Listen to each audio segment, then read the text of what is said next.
Guys, বাংলাদেশের আজ পর্যন্ত কোনো গোল্ডেন হিপহপি আমার পার্মানেন্ট গেটআপটা দেখাইতে পারে নাই। তো গাইস, এখন আমরা বাংলাদেশের একমাত্র ডায়মন্ড কিং জিসান ভাই ওয়াইড রেড দিমু, দেখি সে আমার পার্মানেন্ট গেটআপটা দেখাইতে পারে কিনা।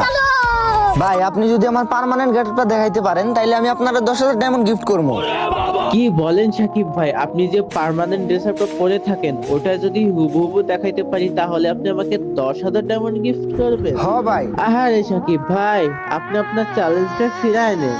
আমি চাই না আপনার 10,000 ডায়মন্ড লস হোক। চ্যালেঞ্জ ফিরিয়ে নিমু মানে এখন পর্যন্ত কোনো গোল্ডেন হিপহপ আমার পার্মানেন্ট গেটআপ দেখাইতে পারেন নাই, আপনিও পারবেন না। কি? আমি আপনার পার্মানেন্ট গেটআপের ড্রেসআপ হুবহু দেখাইতে পারবো না? না, কখনোই পারবেন না। ভালোই ভালোই বলছিলাম, শুনলেন না তো? এই নেন দেখেন সামুরাইয়ের মাথায়, এই নেন দেখেন আপনার সেই ব্রাজিলের জার্সি, এই নেন দেখেন আপনার সেই প্যান্ট, এই নেন দেখেন আপনার সেই ঐতিহাসিক জুতা। হয়েছে আপনার